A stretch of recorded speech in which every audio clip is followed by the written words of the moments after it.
Hey everybody, welcome to another episode of the Football Savant podcast. I'm Travis Tyler, here to discuss the latest headlines in the football world, as well as what we saw on the field during college football's week 3 and NFL's week 2 last weekend. And we'll give some thoughts on the upcoming matchups this weekend. Joining me today and Paul Conley. Paul, welcome to the show. Hey, thanks for having me, Travis. This is gonna be a lot of fun. Yeah, so let's start in college football with some of the headlines with the coaches that were fired over the past couple of weeks. I mentioned obviously last week, Scott Frost was fired from Nebraska after I believe they were 1-2 start. And he's been on the hot seat for a while, and that finally just kind of exploded in his start. How appealing is that Nebraska opening right now for a coaching candidate, do you think? Not as appealing as Nebraska fans think it is. Yeah. I'll tell you that. Like, I think Nebraska thinks it's 1990 and Yeah. they're gonna, or even the early 2000s. They're just not there. I mean, they're Iowa State. That's who they are. They're not going to win more than 8 or so games, and they expect more than that. And hats off to them for expecting big things, but they're not there. Yeah, I think basically they think they're still the big national brand powerhouse that they used to be, and now the past few coaches have failed, and they don't have the same clout putting together the team that they want to have there. That's actually going to put them back in the championship conversation like they had been. Yeah. How desperate would they be for Frank Solich right now? And they fired him because he couldn't win a national title. It's like, all right, now we're just trying to get to a bowl game. Right. And now, I mean, you got reports that they've reached out to Urban Meyer and that stuff. So with that in mind, who do you think are the candidates to watch for this position? Yeah, I think, I mentioned Iowa State. I think Matt Campbell's somebody who kind of gets that area when it comes to recruiting. So I think he would be a hot name I'd suggest, but the person I think is currently employed. He's employed by the NFL's Carolina Panthers, but he won't be for long. Matt Rule will be the next Nebraska head coach. Oh, bold prediction right there. I agree with you that Rule is not going to hang on in the NFL very long, and it's only inevitable that he's going to end up coaching in college somewhere. And I guess, they're not the Big 12 anymore, but he made his mark in the Big 12. And that's kind of where they have their history, and he's kind of a perfect, he might not fit the NFL game, but he's definitely a good fit for the college game. And I know that their AD talk, it was fitting that the Fox pregame show was in Nebraska last week and Urban Meyer's there. I mean, that's the first person I would talk to. I know that Jacksonville was a failure. That was set up to be a failure. The guy is one of the greatest college football coaches of all time. And which he would never take the Nebraska job, but if he entertained it, you take that guy in a heartbeat. You give him a blank check. Yep. Yeah, absolutely. Because he is the one guy that I think could make Nebraska a contender. And he's also always making random moves that you don't see coming. So who knows? But I don't see that happening for that one.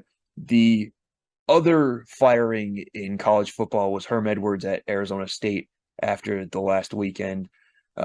Obviously, they had those allegations of the recruiting violations over the offseason and all that. Now reports that some of his assistants were giving away information to opponents just to get him fired. Yeah. So, what do you make of that report, and what do you think ultimately cost him the job? Because there were a lot of things that were going on with that program. I think that Herm's an interesting guy. He's 20 games under for his NFL career. So it's not like he's this dynamite coach. It never made sense to me being in Arizona, but I thought he brought some adulthood to that program. Okay. After Todd, whatever his name was, the prior coach, he was a mess. He left that place in shambles. And, I thought that sometimes he was the adult in the room. And sometimes, though, that wears thin after a while. And you know what? It's Arizona State. They're not a national title contender. And he took them to a bowl game every year. He was solid, But, I think that he was running a program from a very CEO level. I don't know that that works unless you are established as a winner. And, like I said, he might have the credentials of being with a few NFL teams. He didn't win a lot. Yeah. And it's telling if that report's true, shame on, I hope that person gets found out. I hope they get fired because that's a loser's mentality. Yeah. That's not a coaching staff you want to be a part of if you're people doing that.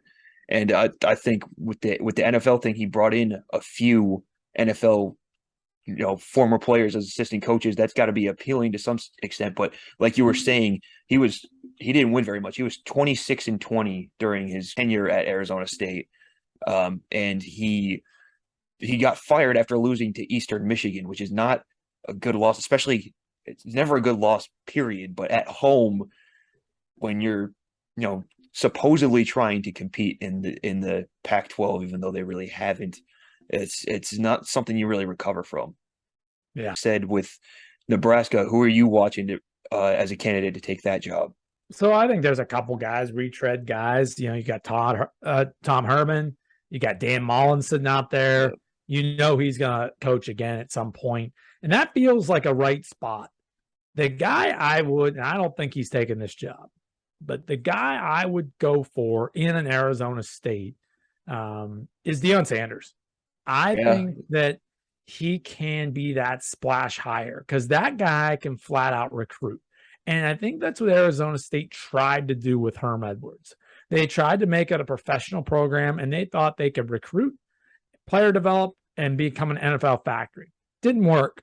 Now, is that because Herm Edwards makes people accountable and he's 65 years old or whatever he is? Possibly.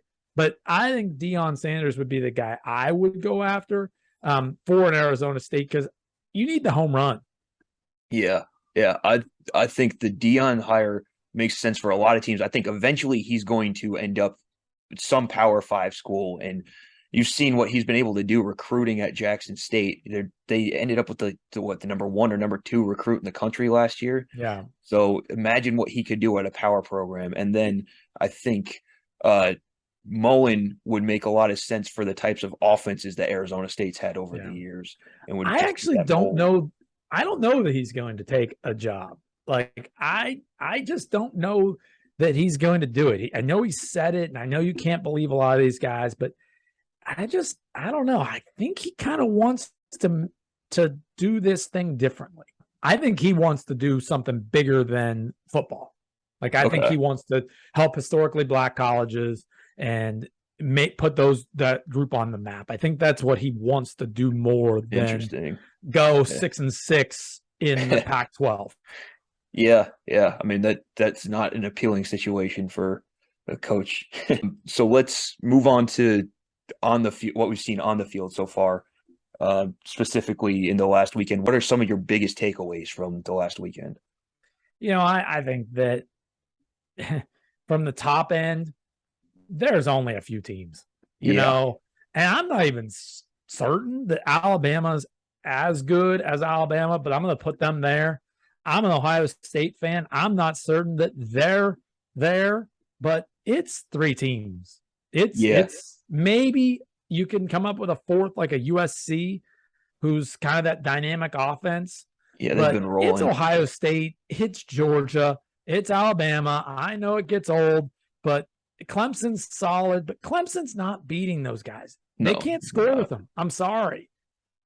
That's my biggest takeaway. And I know it's a lame one because it's obvious, but it's just you look and I'm looking and I'm like, wait, Michigan State's going into last week. Michigan State, which I'll get to in a second, is the number 11 team in the country. Like Florida is number 12. Like these teams aren't very good. Yeah, I mean, I'll speak for my Spartans a little bit. We kind of knew they were a little. I mean, they won 11 games last year, but they were a little. Maybe there was a little too much hype going into this season. I know for myself, I was nervous about that Washington game. Period, and honestly, I turned it off at halftime. I was so pissed off. You lost a guy that's in the NFL. Kenneth Walker's a really good running back, and he's no longer on your team. That hurts. Yeah. But going back to what you were saying about the Georgia, Alabama, Ohio State standing out above the rest, right now I think it's Georgia and Alabama at the top, and then a little bit of room between Ohio State, and then a bunch of room after them. Is that fair to say? As a Buckeye, I I mean, disagree. I am not. I'm I not haven't seen overly. I haven't seen much of them outside of the Notre Dame game. So, Well, yeah, and that wins less and less impressive. What I'm yeah, impressed with the Buckeyes is they analyzed their problem, which was they have to get tougher. They have to be able to run the ball. We know they can throw the ball. CJ Stroud's the best passing quarterback in the country. Period. yeah, But they had to get tougher in between the lines, and they had to play defense, and that's what they've been able to do through 3 weeks. They scored 77 against Toledo, so the offense is there. We'll see. I don't think that I don't know that there's a test on their schedule until Michigan. Maybe isn't that in Columbus this year? Yeah, so and we lost last year, so there's a energy around it. We'll see. Yeah, Georgia. I didn't expect this out of Georgia. They're rolling right now. They're unbelievable. Yeah, it's hard to see anybody beating them at this point right now. My takeaway, it's a very simple one, but basically home environments are ruling the weekend every weekend. Like basically of all the upsets we've seen, only 3 of them have been road teams so far this year. And then you look at the difference between Oregon playing against BYU. I know it's BYU. The difference between BYU and Georgia is huge, but the way Oregon showed up in that Georgia game in Atlanta and the way that just night and day difference against BYU at home, I think that really says a lot about what a home environment can do in college football. Well, I think it speaks more to the parity in college football. Okay. I mean, I think we talked about those top 3 teams. USC, I think, is number 7 or number 8. They go to Corvallis this weekend. I know I'm jumping ahead, but Oregon State's not ranked. Yeah, and I have that one circled USC as well. Yeah, could stumble because you have to go into Corvallis at night. Like that's not easy to do. Yeah, and Oregon State has a bunch of seniors and returning starters on their team from last year. Yeah. So was there a player or a team or like a coaching staff that impressed you the most over the weekend? So Penn State. Yes, I would agree with that one. We just hit on it. Yeah. Going on the road is really hard. Going on the road to Auburn, and I know Auburn's down. I know they're not very good. Going on the road and winning is hard. Going on the road and winning 41-12. Yeah. I mean, that was impressive. I was blown away with how well they pulled away. And I think honorable mention, you know what? You got to give some credit to Florida State. I know that Louisville's not a world beater, but they go on the road and they win on a Friday night at Louisville. Cunningham was all over the field. He was doing really well. They lose their quarterback in the game, and they come back and they win the game, and they're 3-0.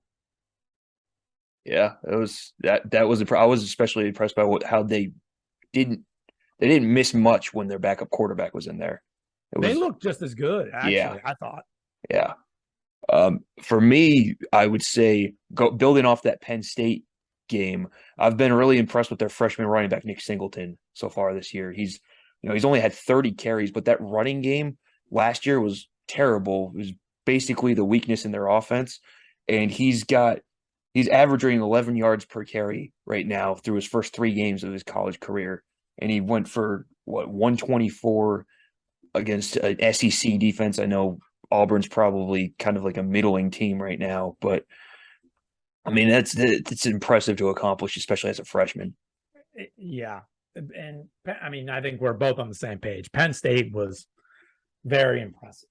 How much more time does Byan Harsin have at the helm with Auburn? I tell you, seems like it's getting to be a Scott Frost situation kind of there. I was just going to say the same thing. Expectations are high at all. And, Auburn expects to win. Yeah. I know that we're a decade removed from winning a national title with Cam Newton, but they expect to win football games there. And I think it's one thing if you struggle. I think it's another thing if you get absolutely torched when somebody walks into your stadium. And I don't know that their schedule gets much easier. It's the SEC. You have the SEC. Definitely not going to. Yeah. It's not going to be fun. He's going to have to win against one of these SEC teams or two of them to keep his job. And I'm talking about the big guys. Yes, yeah. A win over Missouri is not going to keep him his job. I don't even know if they're on their schedule this year, but as an example, Missouri level, Vanderbilt level win is not going to get them, not going to keep him his job. What about Kansas so far this year? They've suddenly started out 3-0. They've got this quarterback that can run for like 200 yards a game, doesn't throw the ball a ton, but it's working, and they've sold out this week's game against Duke, who is also 3-0. Is it time to start buying into the Jayhawks a little more, or is it just kind of a bad schedule to start with? I think it's both, right? So, I mean, they can score. I mean, you saw them against West Virginia. West Virginia is now a world beater, but they put up 56. Yeah, it's a conference win. Yeah. Score with anybody, which, we talk about some of these conferences.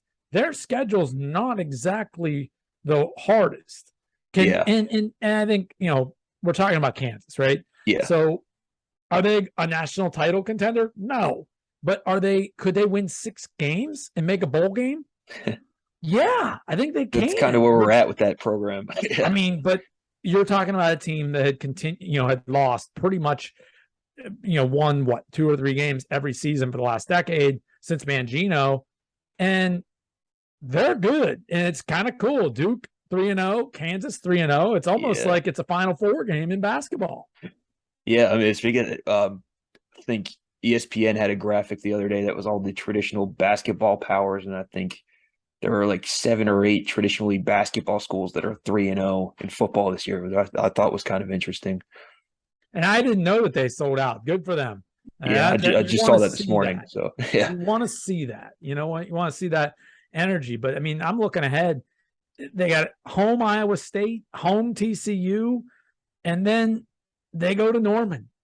Could we be seeing a 6-0 Jayhawk team going to Norman and losing by 30? Yes, we could. Yeah, well, I'm glad you put in the losing by 30 part there. I was like, where do you go with this? Not that crazy. Yeah. Okay, we've had crazy predictions on the show before. So you said you had more to say about that Michigan State-Washington game. So what were your thoughts on that game?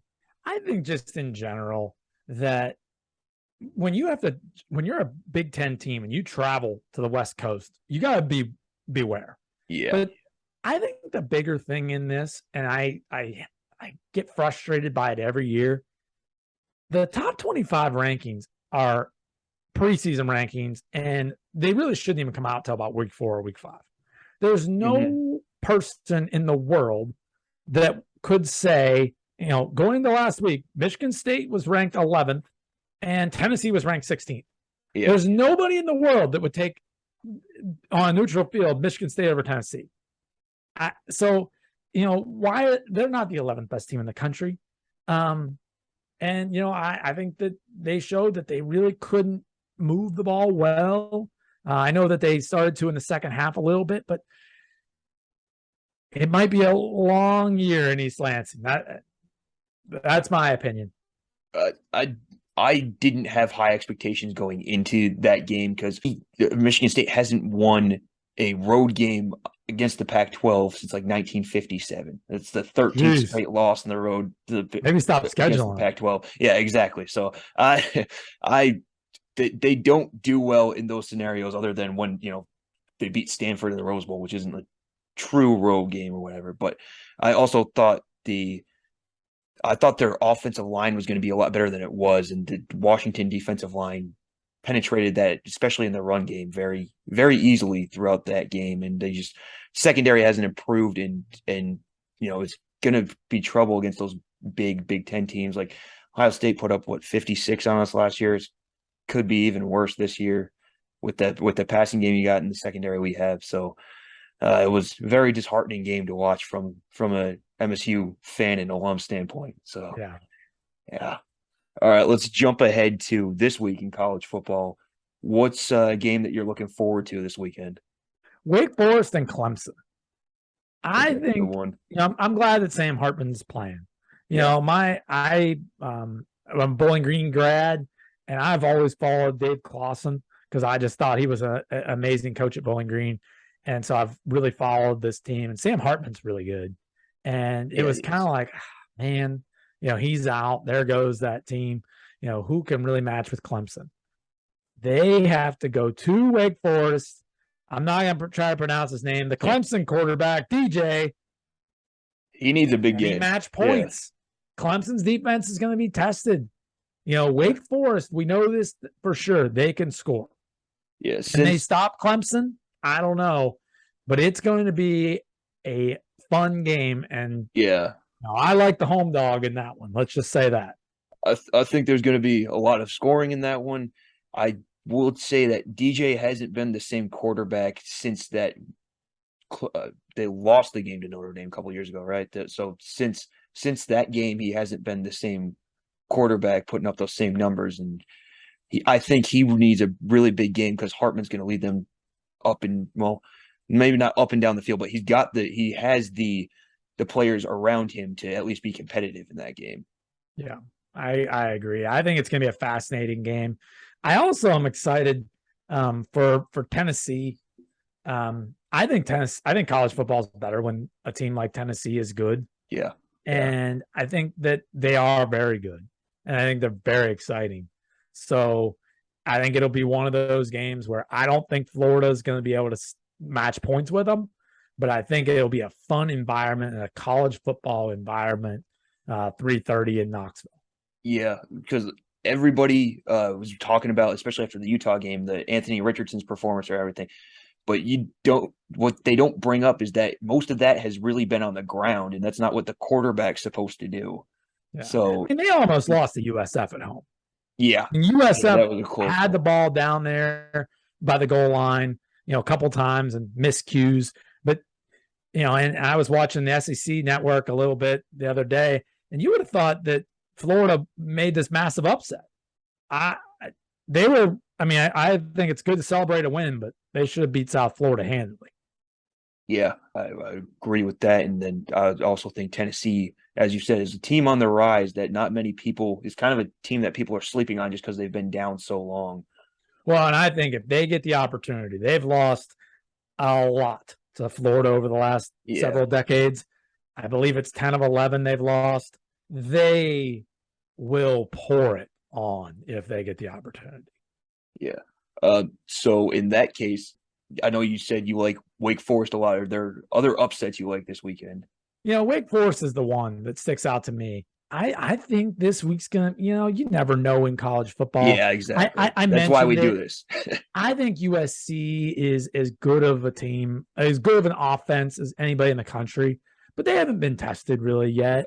They're going to be tested going to Corvallis. I think that, I guess a slight upset because, the Texas A&M is favored by 2. I like Arkansas in that game. I think, and it's a neutral field game. Okay. Oh yeah, They're it is. not going to College Station. They're playing at Jerry's World. Yes. I think Arkansas is one of the best teams in the country. So how do they show up? I think that, I think it's going to be kind of a chalky weekend. I mean, there's not that many, there's only 3 matchups that favored 2 top 25 teams. You could see Oregon stumble at Washington State. They're only a 6.5 point favorite. Bit, yeah. Is that an opportunity? A 3-0 Washington State team? But I don't know. I like the way Oregon played last week. Yeah, and I think to that point we don't really know what we're getting on a constant basis from Washington State based on the schedule that they've had. I mean, they beat Wisconsin, but there wasn't a lot of offense in that game. To beat an Oregon team, you need to have a lot of offense, even though, they might not be as good this year as they have been in the past. And then I also think that not necessarily an upset, but the Texas Tech being at home against Texas could help that be a closer game especially because of the way that they've played recently over the past couple of games. They played a pretty close game at North Carolina State last week, and then they beat Houston at home, a ranked Houston team at home a couple weeks ago. So I think if they keep playing as well as they had, that could be a closer game than some expect. So let's talk week 2 in the NFL. Kind of same thing. We'll get into a little more specifics in a minute, but who was the most impressive team you saw in the NFL last weekend? I think you got to go with the Eagles. Okay. I mean, they were able to dominate. And I think the question that I had about them, there's two. Is it how good is Jalen Hurts? And he looked really good in the first half. And then I think that is their defense going to allow 35 points every week like they did the week 1 to Detroit? And they really handled them from start to finish. I mean, that was a game where you went to bed at halftime. You just didn't care. Yeah. And the Eagles, the way they can control the lines, and then Hurts really being able to do his thing, and the dynamic playmakers they have over the field. I was wrong. I didn't think they would. I wasn't buying the hype. I think through 2 weeks, I'm impressed with them. I know that there was some other teams, the Bills. Okay, the Bills are impressive. Bills are the easy answer. The Bills are the easy answer. It's too answer. easy. Yeah. I get it. I don't know how impressed I'm supposed to be. We'll get on, we'll talk more about them later. Yeah. Well, so getting into, more specifics about the teams, we had Denver getting Russell Wilson in the offseason, and everybody was like, oh, they finally found their missing piece. They got all their receivers and everything, but it hasn't quite clicked. What do you think's wrong with the Denver offense right now? Is it just a case of needing more time? I think it's more time, but I also think too that I think this looks a lot different if it's a 2-0 Denver team, which it should be. Okay. And if they had scored 31 at Seattle, which they could have easily done. I mean, they had 2 turnovers inside the 5-yard line. Okay. I don't think that I don't know if this is bad design. I don't know if they haven't fully got the offense figured out yet. I think it's going to take them 4 to 8 weeks to get that offense rolling. They're not very dynamic. They still want to do this split running back thing. Williams is their best running back. Yes, he's really good. But I think what we're truly seeing is a coaching staff that's brand new. You have an offensive coordinator that's brand new, defensive coordinator that's brand new. And I'm not saying like brand new to the team. The offensive coordinator has never been an offensive coordinator. The head coach has never been a head coach. And I think we've seen through 2 weeks, he's never been a head coach, and it's for a reason. Yeah, there was clock management issues the first week too. That was brutal to watch. Actually, in week 2 was probably worse, in my opinion. They had a situation where they were about to kick a field goal, a 53-yard field goal, and they had to delay a game, which forced them to punt. It's like, what are you doing in that situation if you're not watching the clock? And if you're not, why aren't you designating somebody? Hey, somebody's got to have eyes on it. Yeah, it got so bad that their own fans were counting down like it was a basketball game. I've never seen it like that. Yeah, I think maybe in high school, but I think that that division's so hard. Yeah, but you have to be encouraged by their defense. But I mean, they did play 2 of the worst offenses in the league through 2 weeks. So we'll see. This week's gonna be a tough test. I think what they've been all their fans have been hearing for years is you got to be happy with that defense. They're sick of hearing that. What about the Colts? They fall to 0-2. They put up 0 on the Jaguars. Is it time for Indy fans to start worrying, or should they have been worried already?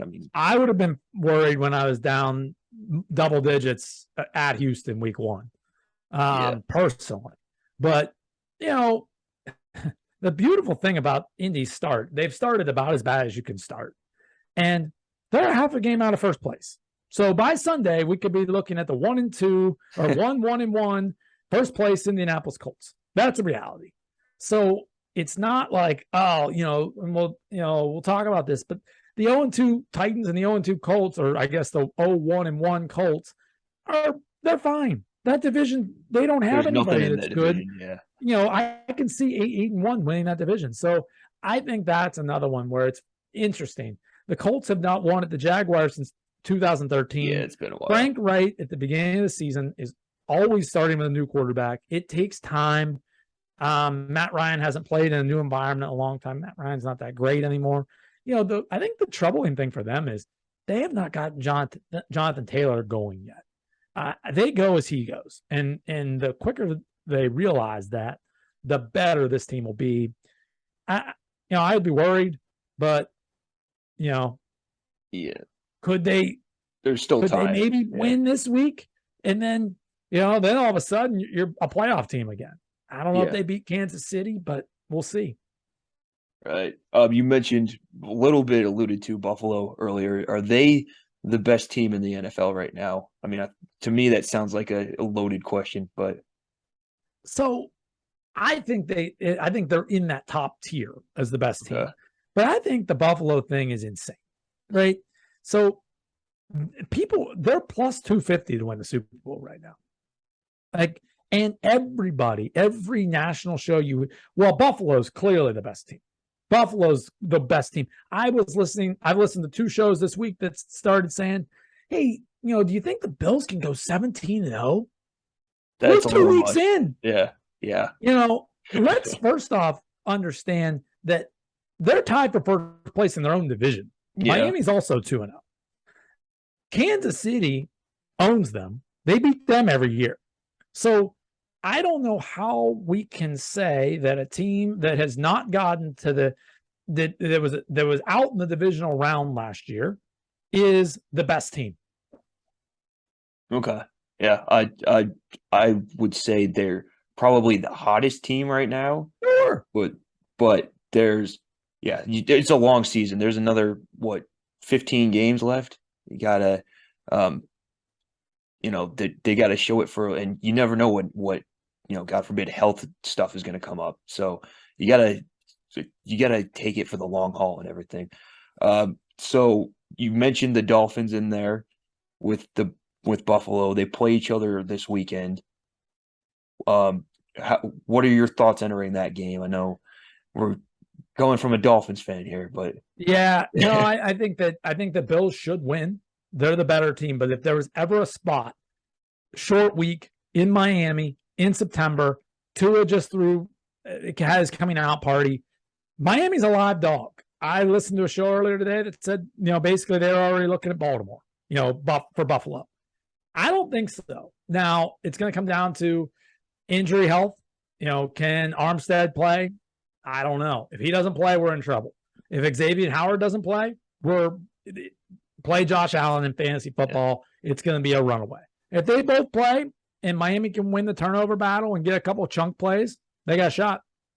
Yeah. Something I'm trying to start a little bit on here is get like a survival pool type of thing going. Like there's no winnings or anything, but just have somebody jump out and pick in the survival pool. So survival pool pick for this week. One team that you would absolutely lock in as a winner this week that you think. Man, what a carnage the survival pool is. I'm in one of them. 68% I think are out. Chargers at home against the Jags. And I know that Herbert's hurt, but this week is brutal. I don't know who you'd take. Maybe you take Minnesota. I hate taking road teams. It's really hard to win on the road in the NFL. Chargers would be my pick.